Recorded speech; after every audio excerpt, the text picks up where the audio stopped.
শুধু কি 5 ওয়াক্ত নামাজ ইবাদত? কথা বলতে হবে। খালি রোজা ইবাদত, যাকাত ইবাদত, কোরআন তেলাওয়াত ইবাদত? তাহলে ইবাদতটা কি? মা আমারাল্লাহু বিহি, আল্লাহ তাআলা যেটা নির্দেশ করেছেন, ওমা নাহা আনহু, আর আল্লাহ তাআলা যেটা নিষেধ করেছেন। একটা যে নির্দেশ করেছেন ওইটা মানার নাম কি? আল্লাহ তাআলা নিষেধ করেছেন ওইটা থেকে বিরত থাকার নাম কি? ইবাদত। তাহলে আমরা এইভাবে যত কাজ করি, শুধু নামাজ না, শুধু রোজা না, শুধু হজ না, শুধু যাকাত না, শুধু দান সদকা না, আমি ঘুমাইতে গেলে সেটা ইবাদত হয়ে যাচ্ছে। সুবহানাল্লাহ।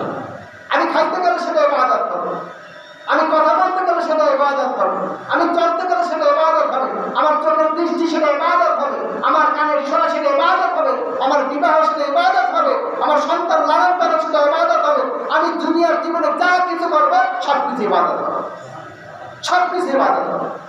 বান্দার এমন কোনো মুহূর্ত যাবে না যেটা ইবাদত হবে না। এজন্য বলা হচ্ছে যে যদি কোনো বান্দা আল্লাহর নাম নিয়ে ঘুমাতে যায়, সুন্নাত তরিকায় ঘুমায়, যতক্ষণ সে ঘুমাবে ততক্ষণ তার আমলের সওয়াব লেখা হবে।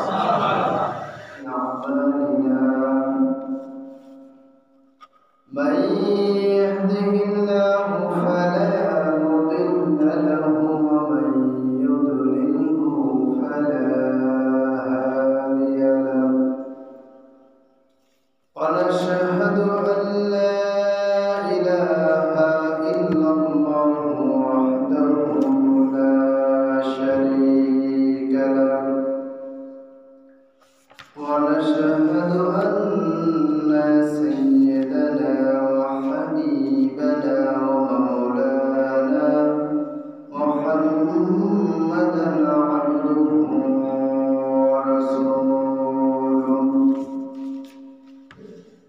الذي أرسله بالحق بشيرا ونذيرا وداعيا إلى الله بإذنه وسراجا وقمرا منيرا فقد قال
كما صليت على إبراهيم وعلى آل إبراهيم إنك حميد مجيد اللهم بارك على محمد وعلى آل محمد كما باركت على إبراهيم وعلى آل إبراهيم إنك حميد مجيد الحمد لله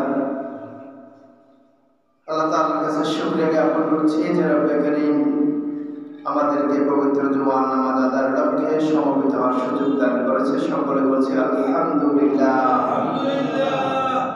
সম্মানিত হাজিরিন, আমরা রাসূল সাল্লাল্লাহু আলাইহি ওয়াসাল্লামের মেরাজের ঘটনা পরে আল্লাহ রাসূল সাল্লাল্লাহু আলাইহি ওয়াসাল্লামকে যে কিছু নির্দেশনা দিয়ে দিয়েছিলেন আল্লাহ তাআলা, সূরা বনী ইসরাঈলের 23 নম্বর আয়াত থেকে কিছু দিক নির্দেশনা আল্লাহ তাআলা দিয়ে দিয়েছিলেন।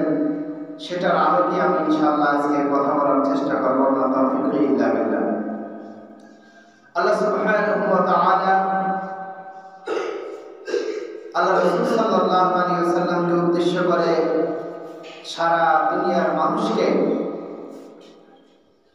ঘোষণা দিতে বললেন, ওয়াকাদা রাব্বুকা আল্লা তা'বুদু ইল্লা ইয়্যাহু।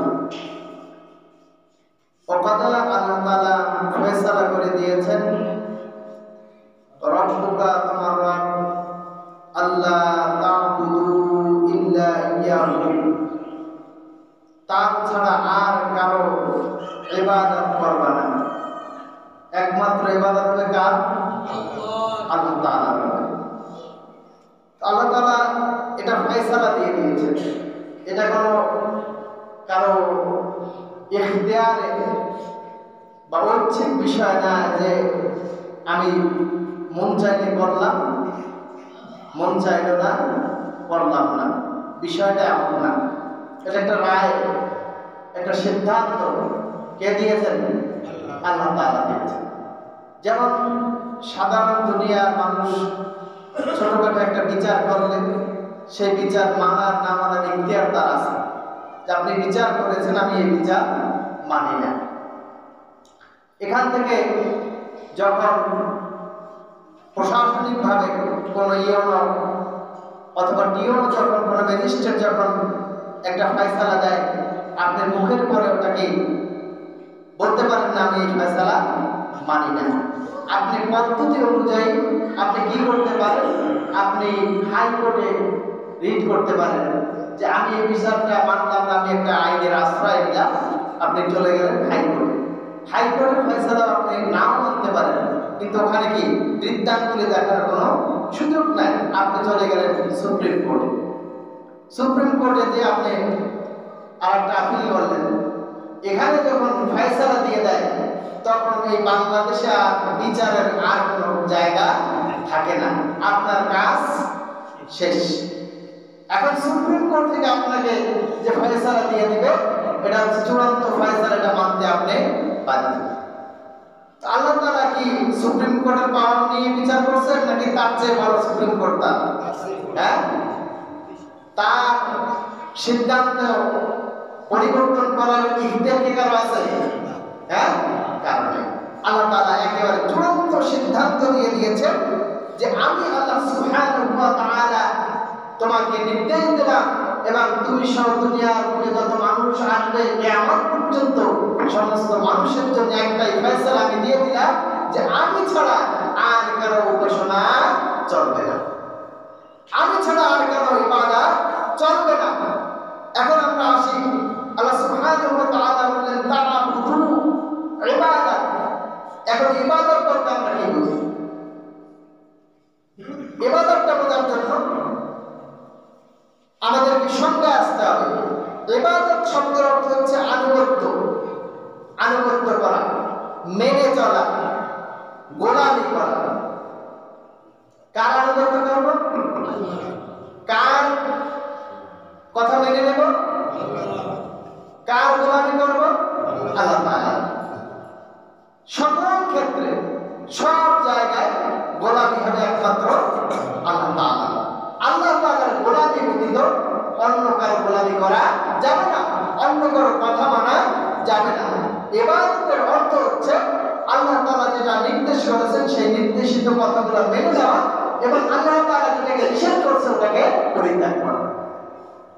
শরীয়তের পরিভাষায় ইবাদত করা হয় আর ইবাদাতু মা শারিয়া আল্লাহ।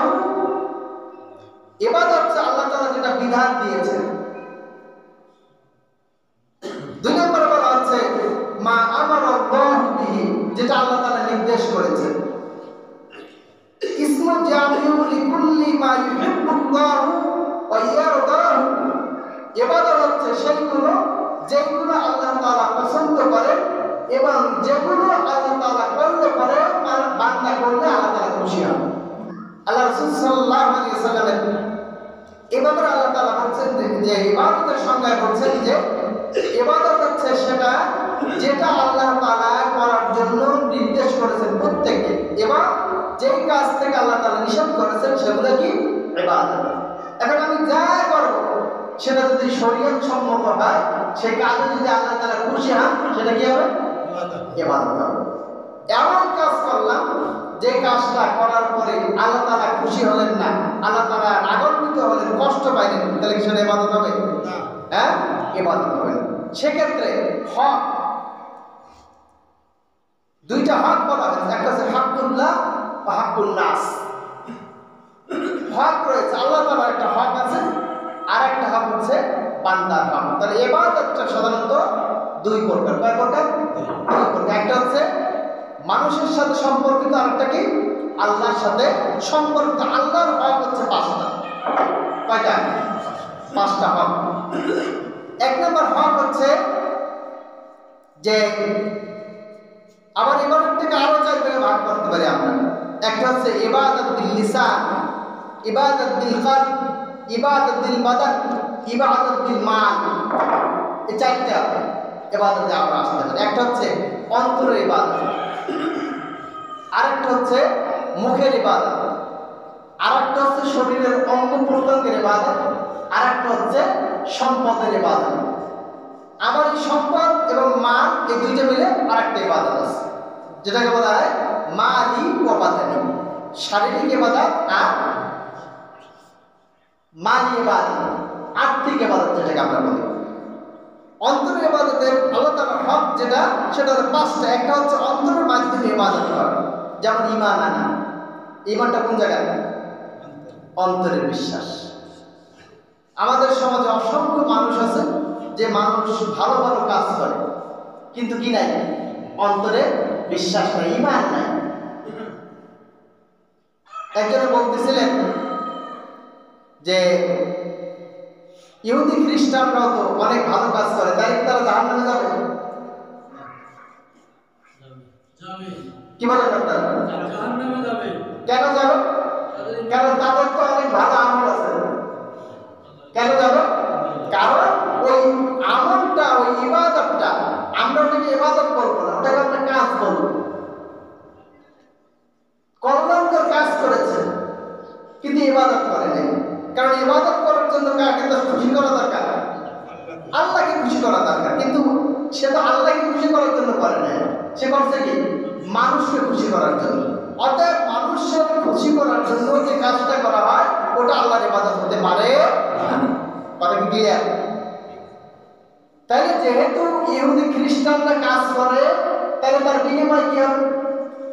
আল্লাহ তাআলা বলছেন যে আল্লাহ তাআলা কারো উপর জুলুম করবেন না, আল্লাহ কাউকে ক্ষতি করবেন না। তাই বান্দা আমল করছে, করার পরে তো তার সওয়াব পাওয়ার কথা অথবা তার বিনিময় পাওয়ার কথা, কিন্তু আল্লাহ তাআলা তো তাকে জাহান্নামে দেবেন। তাহলে তার আমলের কি হবে? তার আমল হবে এটা যে আল্লাহ তাআলা যেহেতু তাই দুনিয়ার বুকে মানুষকে খুশি করার জন্য সে আমল করেছে, আল্লাহ তাআলা তাকে দুনিয়ার বুকে যত দেওয়া তা দিয়ে দিয়েছে। সুবহানাল্লাহ। আল্লাহ তাআলা কারো হক নষ্ট করেন না। তাহলে অন্তরের বিষয় হচ্ছে ঈমানের সাথে সম্পর্ক। দুই নম্বর হচ্ছে নিয়াতের সাথে সম্পর্ক। ঈমান থাকার পরে কি করতে হবে? নিয়াত করতে হবে। ঈমান যদি না থাকে সেটা যেমন গ্রহণযোগ্য নয়, নিয়াত যদি না থাকে সেটাও গ্রহণযোগ্য নয়, দুইটাই থাকতে হবে। এরপর আল্লাহ রাসূল বলছেন যে আল্লাহর ভয়, এটা কি? আল্লাহর হক। আল্লাহকে ভয় করব, এটা কার হক? আল্লাহ হক। কারণ আল্লাহ তাআলা বারবার আমাদেরকে বলছেন ওয়াত্তাকুল্লাহ, আল্লাহকে ভয় করো। অতএব ভয়টা কোথায় থাকে? বলে অন্তরে থাকে। যার অন্তরের ভিতরে ভয় নাই সে কিনা পরিপূর্ণ মুমিন হতে পারে না। এরপর হচ্ছে আশা করা। আমরা কার কাছে আশা করব? ইয়াকা না'বুদু ওয়া ইয়াকা নাস্তাঈন। আল্লাহর কাছে, আল্লাহর আমরা গোলামি করি, আল্লাহর কাছে আশা করি। আশা করবে কার কাছে? আল্লাহর কাছে। আল্লাহ ছাড়া আর কারো কোনো কাছে আশা করা যাবে না। কোনো কিছু প্রাপ্তির জন্য, পাওয়ার জন্য একমাত্র আশা ভরসার স্থল হচ্ছে আল্লাহ তাআলা। এরপর হচ্ছে বিনয়ী হওয়া। এই বিনয়টা কোন জায়গা থেকে আসে? অন্তরের। বিনয়টা একজনের প্রতি আরেকজনের শ্রদ্ধা, ভক্তি, ভালোবাসা, বিনয়ী হওয়া, কারো প্রতি ঝুঁকে যাওয়া, এটা কোন জায়গায় আছে? অন্তরে। অন্তর থেকে যদি কাউকে বিনয় না করা যায়, কারোর প্রতি শ্রদ্ধাশীল না হওয়া যায়, ওই উপরে শ্রদ্ধা আসলে শ্রদ্ধা হয়। তাহলে হকগুলো এক নম্বর হক হচ্ছে অন্তর থেকে, অন্তরের ভিতরে যে হকগুলো আছে এটা আল্লাহর এক নম্বর হক। দুই নম্বর হচ্ছে জবানের মাধ্যমে ইবাদত, এটা আল্লাহ তাআলার হক। জবানটা দিছে কে? আল্লাহ তাআলা দিছে। তো এই জবান দিয়ে আমি জিকির করব, জবান দিয়ে আমি তিলাওয়াত করব, জবান দিয়ে যে দোয়া করব, জবান দিয়ে যে দোয়া করব, মুনাজাত করব, এটা কার? আল্লাহর হক। আল্লাহ তাআলা এই হকগুলো পাওয়ার একমাত্র অধিকার নাই, আর কেউ পারে না। কেউ কেউ বলে বলছেন এখন যে অমুকের নাম নিলে জান্নাতে যাওয়া যায়, বলে নাউযুবিল্লাহ।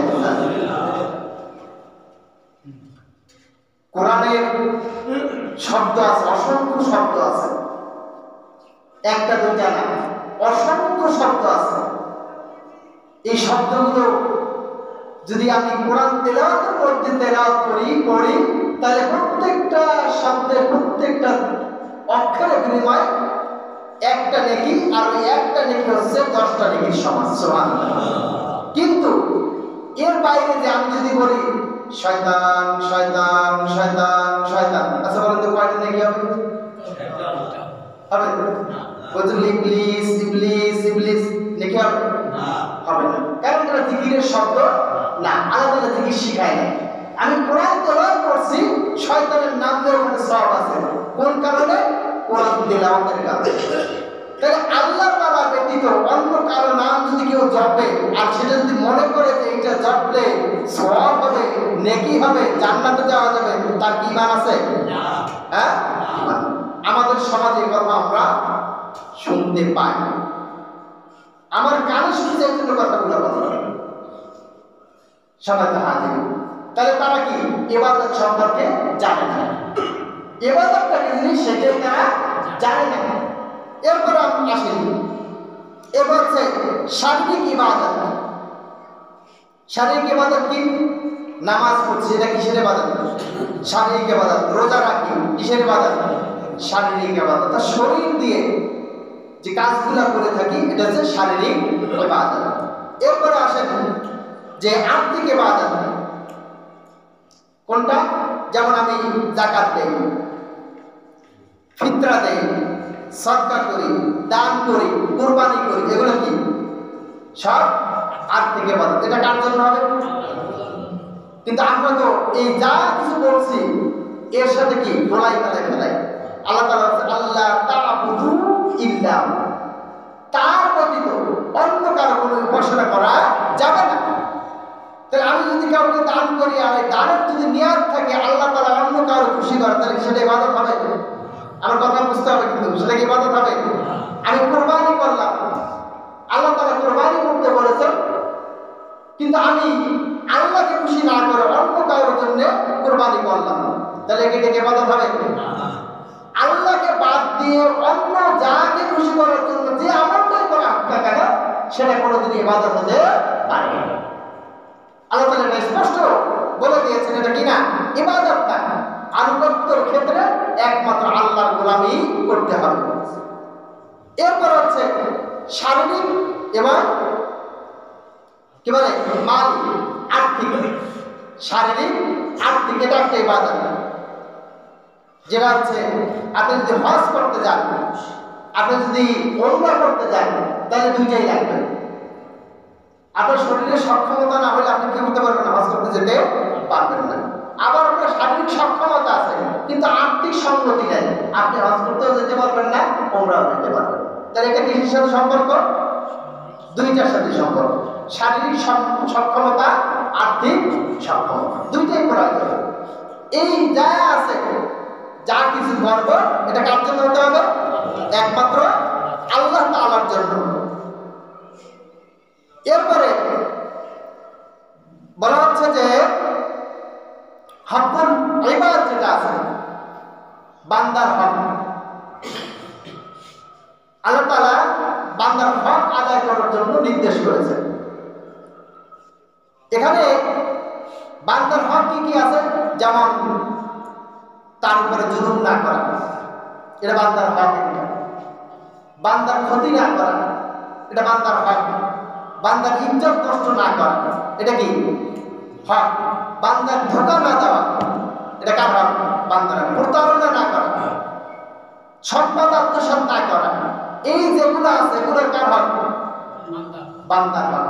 আল্লাহ তাআলা বলছেন যে আমার হক শিরিক ব্যতীত আমার হক যদি কেউ নষ্ট করে, আমি সেই হক হয়তো তাকে মাফ করে দিতে পারি। কার হকটা? আমার হকটা। কিন্তু এই বান্দার কোনো হক যদি কেউ নষ্ট করে, তাহলে আল্লাহ তাআলা তাকে মাফ করবেন না যতক্ষণ পর্যন্ত বান্দার মাফ না করে। ইখতিয়ার বান্দার উপরে ছেড়ে দিয়েছে। তাহলে এই ইবাদতটাও কি গুরুত্বপূর্ণ? এটা একটা ইবাদতের অংশ যেটা আমরা করতে চাই না বা মানি না। আল্লাহ রাসূল সাল্লাল্লাহু আলাইহি ওয়াসাল্লামের প্রিয় সাহাবী হযরত মুআজ,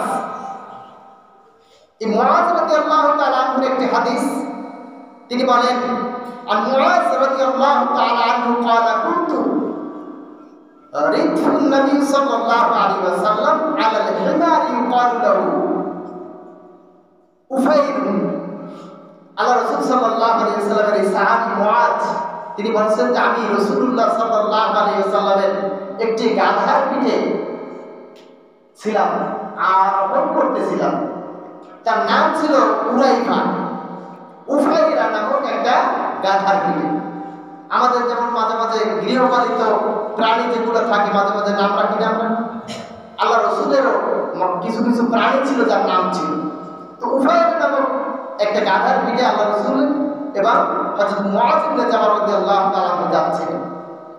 فقال يا معاذ, আল্লাহ রাসূল সাল্লাল্লাহু আলাইহি ওয়াসাল্লাম মুআজ রাদিয়াল্লাহু তাআলা কে ডেকে বলেন, হে মুআজ, হাল তাদরি হাক্কুল্লাহ আলাল ইবাদি, তুমি কি জানো আল্লাহর হক কি বান্দার উপর? কে জিজ্ঞেস করছেন? আল্লাহ রাসূল জিজ্ঞেস করছেন। কাকে জিজ্ঞেস করছেন?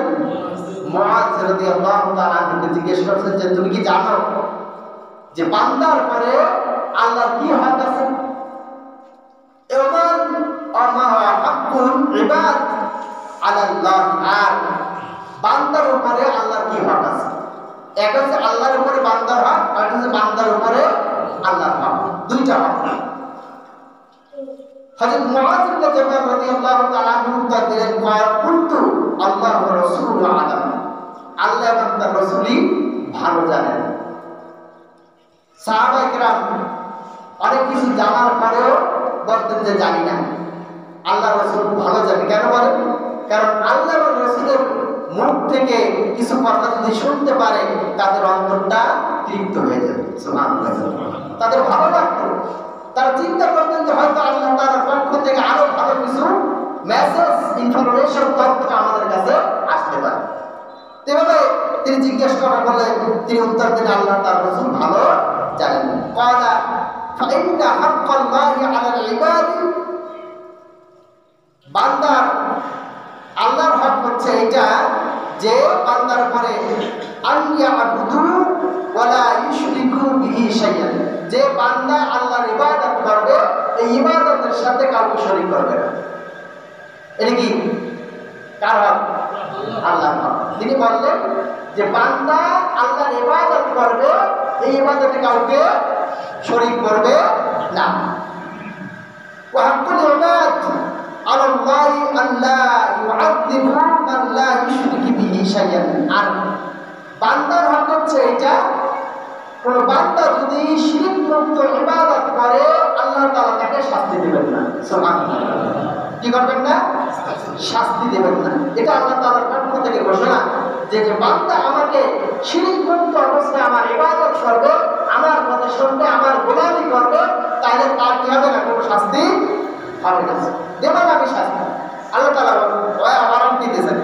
ফাকুলতু মুআয ইবনে জাবাল রাদিয়াল্লাহু তাআলা বলতেছেন যে ফাকুলতু, আমি বললাম ইয়া রাসূলুল্লাহ, হে আল্লাহর রাসূল, আফাদা উবাশশিরু বিহিন নাস, আমি কি মানুষদেরকে এটা বলবো না যে এই যে সুসংবাদ, সুন্দর একটা খবর, এটাকে আমি মানুষদেরকে বলে দেবো না? ক্বালা লা তুবাশশিরুহুম ফায়াতাওয়াক্কালু, তোমরা খবরদার এই সংবাদ মানুষকে দেবা না। তাহলে কি হবে? এই কথার উপরে বান্দা অটল থাকবে, সে আর কোনো আমল করবে না। এটা নিষেধ করেছেন। তাহলে এক নম্বর আমরা গ্যারান্টি পাইলাম, যদি আমরা শিরক মুক্ত ইবাদত করতে পারি আল্লাহ তাআলা কি করবেন না? শাস্তি দিবেন না। এখন আসুন, তাহলে ইবাদত আমরা কি মনে করি? শুধু কি 5 ওয়াক্ত নামাজ ইবাদত? কথা বলতে হবে। খালি রোজা ইবাদত, যাকাত ইবাদত, কোরআন তেলাওয়াত ইবাদত? তাহলে ইবাদতটা কি? মা আমারাল্লাহ, আল্লাহ তাআলা যেটা নির্দেশ করেছেন, ওমা নাহা আনহু, আর আল্লাহ তাআলা যেটা নিষেধ করেছেন। একটা যে নির্দেশ করেছেন ওইটা মানার নাম কি? আল্লাহ তাআলা নিষেধ করেছেন ওইটা থেকে বিরত থাকার নাম কি? ইবাদত। তাহলে আমরা এইভাবে যত কাজ করি, শুধু নামাজ না, শুধু রোজা না, শুধু হজ না, শুধু যাকাত না, শুধু জান সদকা না, আমি ঘুমাতে গেলে সেটা ইবাদত হয়ে যাবে। সুবহানাল্লাহ। আমি খাইতে গেলে সেটা ইবাদত হবে, আমি কথা বলতে গেলে সেটা ইবাদত হবে, আমি চলতে গেলে সেটা ইবাদত হবে, আমার চোখের দৃষ্টি সেটা ইবাদত হবে, আমার কানের শোনা সেটা ইবাদত হবে, আমার বিবাহ সেটা ইবাদত হবে, আমার সন্তান লালন পালন সেটা ইবাদত হবে, আমি দুনিয়ার জীবনে যা কিছু করবো সব কিছু ইবাদত হবে, সব কিছু ইবাদত হবে। বান্দার এমন কোনো মুহূর্ত যাবে না যেটা ইবাদত হবে না। এই জন্য বলা হচ্ছে যে যদি কোনো বান্দা আল্লাহর নাম নিয়ে ঘুমাতে যায়, সুন্নাত তরিকায় ঘুমায়, যতক্ষণ সে ঘুমাবে ততক্ষণ তার আমলের সওয়াব দেখা হবে। এই জন্য আল্লাহ রাসূল বলেছেন, যে ব্যক্তি এশার নামাজ জামাতের সাথে আদায় করবে এবং সে যদি এশার নামাজ পড়ে ঘুমিয়ে যায়, আবার ফজরের নামাজ যদি জামাতে শরীক হয়ে যায়, সারা রাত ঘুমাবে, সারা রাত আল্লাহ তাআলা নফল নামাজ পড়ার সওয়াব লিখে দিবেন। এটা কি ইবাদত? তাহলে আমার সকল সেক্টরে ইবাদত হতে হবে। আমাদের মাঝে মাঝে আমরা একটা শব্দ শুনি, ধর্ম ব্যবসায়ী, শুনি না? কথা বলে না, শুনি কিনা? আগেও শুনেছি, এখনো কিছু কিছু ব্যক্তিরাই কথাগুলো উচ্চারণ করে।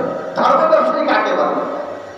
ধর্ম ব্যবসায়ী বলে তাকে যিনি বিশেষ কারণে ধর্মকে ব্যবহার করে উপকার গ্রহণ করে, নাকি? কথা বলে না? বিশেষ সময় যিনি কখনো ইবাদত করেন না, কখনো ধর্ম নিয়ে চর্চা করেন না, ধর্মের কোনো বাণী মানেন না, ধর্মকে কোনো ব্যবহার করেন না, কিন্তু বিশেষ একটা সময় এসে হয়তো তিনি টুপি মাথায় দিয়েছেন অথবা তিনি নামাজে শরীক হয়েছেন, তারা সারা বছর নামাজ পড়ে না, হঠাৎ করে নামাজি হয়ে গেছেন, হঠাৎ করে মাথায় টুপি চলে আসছে, হঠাৎ করে কোরআনের বাণী বলেন, এর আগে কখনো থাকে না, তারাই হচ্ছে প্রকৃত ধর্ম ব্যবসায়ী। ধর্ম ব্যবসায়ী তারা না যারা সবসময় ধর্মকে ব্যবহার করে। আলেম সমাজ যারা আছে তারা ধর্ম ব্যবসায়ী না, কারণ তারা সবসময় কি করে? এই কোরআন অনুযায়ী জীবন পরিচালনা করে। তার উপর কি পর্দা থাকে না? তাহলে কি ইবাদত না? এটা ধর্মীয় কাজ না? তার সন্তান দিনের মধ্যে চলে, এটা কি ইবাদত না? তিনি হালাল খাবার খান, এটা কি ইবাদত না? তারা তো হারাম খায়, তার বউ পর্দা থাকবে না, তার মেয়ে পর্দা থাকবে না, তার ছেলে নাইট ক্লাবে যাবে, তার পরিবার পরিজন হারাম খাবারের সাথে ওতপ্রোতভাবে জড়িত, কিন্তু এটা বলে বলে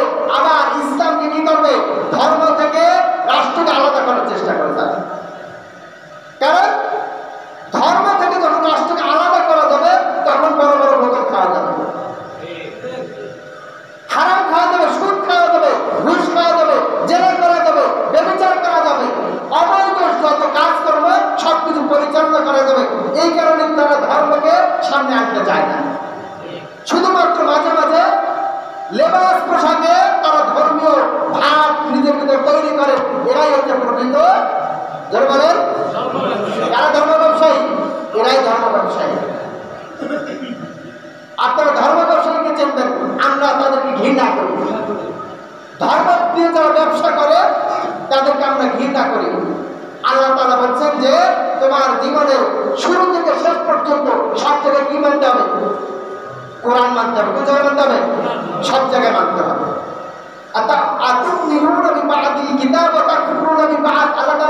তোমরা কিছু কিছু জায়গায় এই কোরআন মানবা আর কিছু কিছু জায়গায় বাদ দেবা, কুফরি করবা, তুমি ইমানদার না। তুমি কি না? ইমানদার না। এই মঞ্চ থেকে শুধু যদি বলি যে আমরা জান্নাতের আলোচনা করলাম, জাহান্নামের আলোচনা করলাম, এখন জান্নাতে কোন কারণে যায়, জাহান্নামে কোন কারণে যায়, এটা তো বলতে হবে নাকি? কথা বলেন না, ভালো লাগবে না? সমাজে যদি আমরা এই কথাগুলো না বলি তাহলে কি হবে? মানুষ কি অবাধে অন্যায় কাজ করবে না? জাহান্নাম থেকে বাঁচতে পারবে? জাহান্নাম থেকে বাঁচানোর জন্য কি কাজ করলে পরে জাহান্নাম থেকে বাঁচা যাবে, এই কথাগুলো তো বলতে হবে। তাহলে যদি চুরির বিরুদ্ধে বলি, চুরি করলে জান্নাতে যাওয়া যাবে? ডাকাতি করলে জান্নাতে যাওয়া যাবে? ছিনতাই করলে জান্নাতে যাওয়া যাবে? চাঁদাবাজি করলে জান্নাতে যাওয়া যাবে? তাহলে কথাগুলো বলবো না আমরা? হ্যাঁ, তাহলে বলার পরে যাদের গায়ে লাগে, এই কথা বলার পরে যাদের গায়ে লাগে তারাই তো চোর, তারাই তো চাঁদাবাজ, তারাই তো সন্ত্রাস। তাদের গায়ে লাগবে কেন যদি না হয়? আমরা তো তাদেরকে বলছি যারা এদের কাজগুলো করে। তাহলে যারা গায়ে টেনে নিচ্ছে মনে করতে হবে তারা কি এর সাথে জড়িত আছে। এদেরকে সামাজিকভাবে কি করা উচিত? বয়কট করা উচিত, এদেরকে প্রতিহত করা উচিত। এটা ইমানি দায়িত্ব। কারণ আমরা চোর চাই না, গুন্ডা চাই না, বদমাশ চাই না, ছিনতাইকারী চাই না, চাঁদাবাজ চাই না, রাহাজানি চাই না, ধর্ষক চাই না। আমরা চাই শান্তিপূর্ণ একটা সমাজ, যেখানে আমরা অবাধে থাকতে পারবো, অবাধে চলতে পারবো। আমাদের লক্ষ লক্ষ টাকা পড়ে থাকবে, কেউ ওইদিকে টাকার ধারাতে চলবে। এটা আমাদের দায়িত্ব কর্তব্য। এই কথাগুলো বলার কারণে আমরা দেখেছি যে যশোরে ডক্টর মিজানুর রহমান আজহারি যে একটা কথা বলেছেন যে যার কারণে অনেকের লেগে গেছে। ভাই লাগে কেন? তোমার তো লাগে কেন? তুমি যদি ভালো হয়ে যাও তো তুমি তো আরো স্বাগত জানাবে। হ্যাঁ, আমরাও চাই এই কথার সাথে একমত পোষণ। তোমার তো লাগার কথা না, তোমার লাগে কেন? কেন লাগবে তোমার? তুমি তোমার দলের লোকদেরকে সামলাও, তারা যেন এই 5ই আগস্ট যে ঘটনা ঘটেছে, কেন ঘটেছে? বৈষম্যের বিরুদ্ধে ঘটেছে নাকি? দেশের শান্তি শৃঙ্খলা বিনষ্টের কারণে ঘটেছে।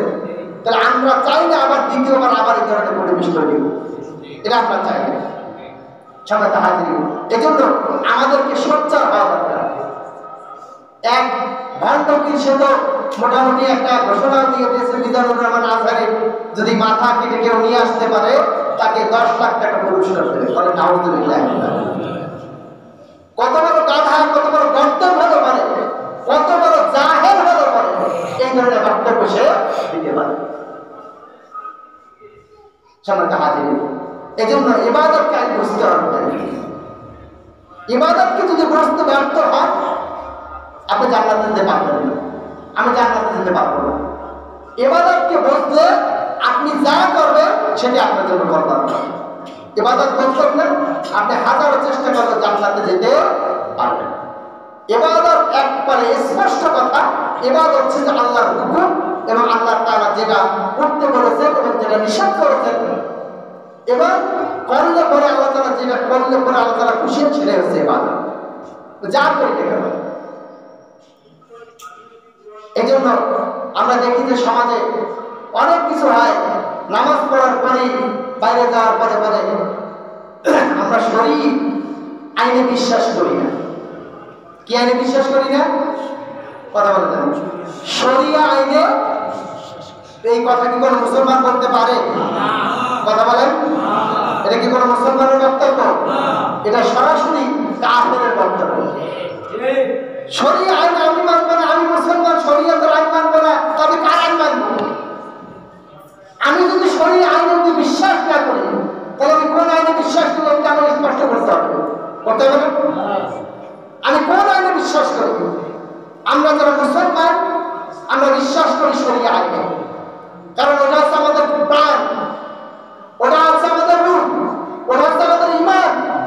আমার ইমানের সাথে জড়িত। আর আমি বলবো যে আমি শরীয়ত আইনে বিশ্বাস করি না, আর আমি একটা ট্যাগ লাগাবো দলীয় ট্যাগ, আর আমাকে মানুষ ভালো বলবে, আর সেটা নিয়ে তুমি চলার চেষ্টা করবা, আর তোমার দাদা বাবুদের ওই আগের মতো খুশি করবা, এই খুশি বাংলাদেশে চলবে না। স্পষ্ট হতে পারতে কি আপনি শরীয়ত আইনে বিশ্বাস করবেন না, আপনি ইসলাম অনুযায়ী সবকিছু মানবেন না, তাহলে কখনোই আপনি মুসলমান থাকতে পারেন না। মুসলমান তো টপ টু বটম, একেবারে শুরু থেকে শেষ পর্যন্ত সব জায়গায় ইসলাম গ্রহণ করবে, সব জায়গায় ইসলাম বাদ দিয়ে কোথাও সে যাইতে পারবে না, পারবে না সে। কারণ তার গলায় একটা রশি বেঁধে দিয়েছে, সে নাম হচ্ছে ইমানের রশি। কিসের রশি বলে? ইমানের রশি। তাহলে আমার গলায় যদি ইমানের রশি থাকে, তাহলে নিশ্চয়ই আমার রশিটা একজন ধরেছে। ধরেছে কে? আল্লাহ তাআলা। এই রশির মালিক হচ্ছেন আল্লাহ তাআলা।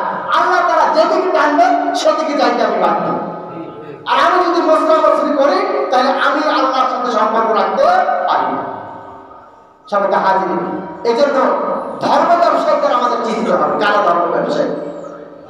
কথা বলছেন, আমরা দেখেছি বিগত বছরও যে কি হয়েছে, উনি নির্বাচনের সময় ওনারা মাথায় পট্টি বেঁধে সুন্দর করে হজ করছেন না? আবার দাদা বাবুর দেশে গিয়ে মাথায় তিলক করেছেন, করছেন না? তাহলে ধর্ম ব্যবসায়ী কারা? কথা বলছেন, কারা ধর্ম ব্যবসায়ী? এরাই ধর্ম ব্যবসায়ী, এরাই হচ্ছে ধর্ম ব্যবসায়ী। আর এই নীতিতে যারা চলে প্রত্যেক হচ্ছে ধর্ম ব্যবসায়ী। সবাইকে হাজির।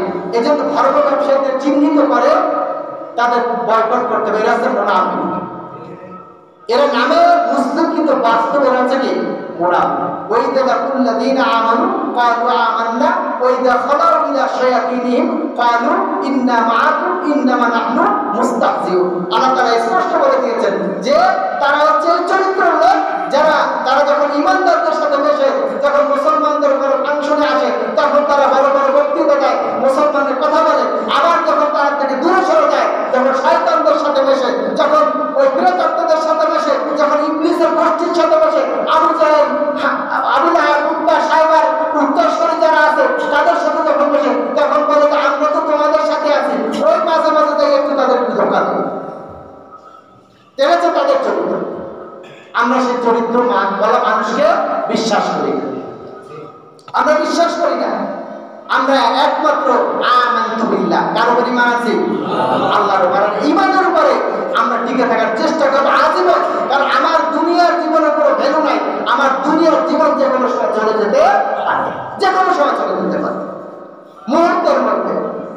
বক্তৃতা দিচ্ছি, হয়তো আগামী জুমায় আর বক্তৃতা নাও দিতে পারে, নাও শুনতে পারে।